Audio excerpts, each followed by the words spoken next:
사랑하는 도마동 믿음의 가족 여러분, 지난밤도 평안하셨습니까? 벌써 한 주일의 끝에 다다르고 있습니다. 오늘은 안식일을 준비하는 예비일이 오니 오늘 한 주일의 삶을 잘 마무리하시어 안식일을 더욱 기쁨 가운데, 감사함 가운데 보내시게 되기를 간절히 바랍니다. 오늘도 함께 하시는 하나님과 늘 동행하시는 하루 되시기를 바라며 함께 말씀 살펴보도록 하겠습니다. 오늘은 다섯째 날 복수입니다. 사람은 본능적으로 억울함을 당하면 갚아주고 싶어 합니다. 직장에서, 가정에서 혹은 일상에서 부당한 일을 당할 때 우리는 마음속으로 언제 두고 보자 라는 말을 삼킬 때가 많습니다. 그러나 성경은 분명히 말씀합니다. 로마서 12장 19절 말씀에 내 사랑한 자들아, 너희가 친히 원수를 갚지 말고 하나님의 진노하심에 맡기라. 기록되었을 때 원수 갚는 것이 내게 있으니 내가 갚으리라 하고 주께서 말씀하시니라. 이렇게 기록합니다. 이 말씀은 우리에게 두 가지를 보여줍니다. 하나는 명령입니다. 너희가 친히 원수를 갚지 말라. 그리고 또 다른 하나는 약속입니다. 원수 갚는 것이 내게 있으니 내가 갚으리라. 그런데 이 명령과 약속은 서로 분리되지 않고 긴밀히 연결되어 있다라고 하는 것입니다. 고대 이스라엘에서 정의는 재판관이 다스리는 영역이었습니다. 피해자가 직접 보복하는 것이 아니라 법정에서 사실을 확인하고 판결이 내려졌습니다. 그런데 예수님 당시에는 율법 선생들이 이 법을 왜곡하여 개인적인 복수를 정당화하는 근거로 삼아버렸습니다. 결국 율법이 금한 것을 율법으로 옹호하게 된 것입니다. 그러나 성경은 분명히 말합니다. 판결과 집행은 하나님의 권한이라고 하는 것을요. 인간은 쉽게 분노에 휩쓸려 정의를 왜곡할 수 있지만 하나님은 완전한 공의로 판단하시고 집행하십니다. 예수님은 보상과 처벌의 원칙 자체를 부정하지 않으셨습니다.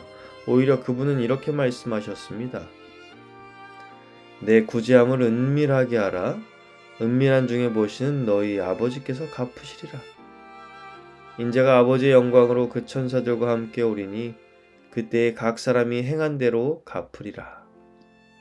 즉 보상과 심판은 반드시 있다라고 하는 것입니다. 그러나 그것은 사람이 아닌 하나님께 달려있다라고 하는 거예요. 우리가 복수를 내려놓을 수 있는 이유는 하나님께서 반드시 의로 심판하시고 보상하실 것을 믿기 때문인 것입니다. 하나님은 사랑과 자비가 충만하신 분이십니다. 그분은 악인과 선인 모두에게 해와 비를 내려주시는 분이십니다. 그래서 예수님은 우리에게 말씀하셨습니다. 그러므로 하늘에 계신 너희 아버지의 온전하심과 같이 너희도 온전하라. 온전함은 완벽한 흠 없음이 아니라 조건 없는 사랑과 자비입니다. 원수를 사랑하고 우리를 핍박하는 자를 위해 기도하는 것이 바로 하나님의 성품을 담는 삶이다라고 하는 것이죠. 우리가 복수를 포기하고 사랑을 선택할 때 세상은 우리 안에서 하나님의 얼굴을 보게 됩니다. 성도 여러분, 억울함을 당할 때마다 우리의 본능은 복수를 외치지만 하나님의 말씀은 복수 대신 사랑을 선택하라고 말씀하십니다. 왜냐하면 복수는 우리의 몫이 아니라 하나님의 몫이기 때문입니다.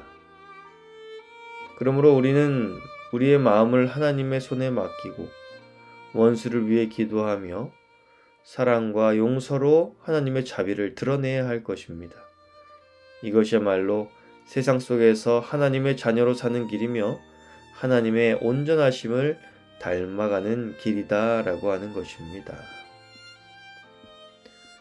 사랑하는 성도 여러분, 우리가 한 주일 동안 함께 살펴본 말씀의 여정을 다시 돌아봅니다. 하나님께서는 십계명 외의 언약 법전을 통해 그분의 백성과 맺으신 언약 안에서 살아가야 할 길을 보여주셨습니다. 그 법도 안에서 하나님의 백성이 거룩하고 구별된 삶을 살아가기를 원하셨습니다. 그래서 그 안에 담긴 뜻과 질서가 무엇인지 우리는 살펴보았고, 하나님의 정의와 질서 안에서 하나님과 같이 이타적인 사랑으로 용서하고 사랑을 실천해야 함을 살펴보았습니다. 이 모든 말씀을 통해 우리는 한 가지 분명한 진리를 붙잡게 됩니다. 하나님은 우리를 얽매기 위해 법을 주신 것이 아니라 참된 자유와 회복을 주시기 위해 율법을 허락하셨다라고 하는 사실입니다. 사랑하는 여러분, 이제 우리는 하나님의 말씀을 지식으로만 아는 것이 아니라 삶으로 살아내는 제자가 되어야 합니다. 언약 안에서 거룩을 지키고 하나님의 본래 뜻을 붙잡으며 정의를 행하되 사랑으로 완성하는 그리스도인이 되어야 합니다. 오늘 이 결론의 말씀을 우리 마음에 깊이 새기고 하나님이 원하시는 참된 백성으로 말씀을 따라 살아가기를 간절히 소망하면서 말씀을 마치겠습니다. 함께 기도하겠습니다. 모든 것은 하나님께 맡기고 온전히 사랑과 용서의 마음으로 살아갈 수 있도록 기도해 주시기 바랍니다. 오늘은 안식일에 이루어지는 우리 교회 사역들을 위해서 기도해 주시기 바랍니다. 오늘 생일을 맞이하신 분 계십니다. 박홍훈 장로님을 위하여 기도해 주시고요. 우리 성도들의 건강을 위하여 기도해 주시기 바랍니다. 함께 기도하겠습니다. 하늘에 계신 하나님 아버지, 우리의 마음이 얼마나 좁은지, 나에게 잘못한 이들을 보면 마음이 얼마나 옹졸해지는지 모르겠습니다. 더 미워하게 되고 나와 같은 고통을 느꼈으면 좋겠고, 그 사람에 대한 좋지 않은 생각들로 가득 차 있어서 사탄이 좋아하는 삶을 살아갈 때가 얼마나 많은지요. 하나님, 용서하여 주시옵소서. 아무리 뭔가를 하려 해도 소용없음을 깨닫고 온전히 주님께 맡길 수 있는 마음 갖게 하시고, 주님과 같이 사랑하는 마음으로 또 용서하는 마음으로 살아갈 수 있는 우리의 마음 되게 하여 주시옵소서. 미워하고 복수하고 싶은 마음은 오히려 나의 마음을 더 상하게 한다는 것을 기억하게 하셔서 나를 위해서라도 미움은 멈추고 예수님의 마음으로 사랑하며 살아갈 수 있는 우리의 삶 되게 하여 주시옵소서. 안식일이 되어갑니다. 어찌 보면 안식일이 제일 바쁜 날이 될지도 모르겠습니다. 성도들 각자에게 주어지고 맡겨진 사역들을 감당하느라 정신없이 지나갈는지도 모르겠습니다. 주를 위한 헌신과 봉사, 또 맡겨진 사역을 감당하는 우리 모든 성도들 이 안식일에 지치지 않게 하여 주시옵소서. 마음 상하지 않게 하여 주시고 서로를 더욱 위해주는 마음 갖게 하셔서 말 한마디로 상처 주지 않을 수 있도록 하여 주시옵소서. 가까울수록 말과 행동을 더욱 조심하게 하여서 서로를 존중하고 이해하고 배려하는 마음 갖게 하시고, 그렇게 협력하여 맡겨진 사역을 감당할 때 보람차고 기쁨이 가득하고 주께 감사할 수 있는 우리 모두 되도록 하여 주시옵소서. 그래서 우리가 만나고 전하는 모든 이들에게 귀한 감화를 끼치며 아름다운 주의 사랑을 온전히 전할 수 있는 맡겨진 사명을 잘 감당해내는 우리 모든 성도들 되게 하여 주시옵소서. 오늘 생일을 맞이하신 분을 위하여 기도합니다. 박홍훈 장로님, 지난 한 해도 지키시고 인도하신 은혜를 기억합니다.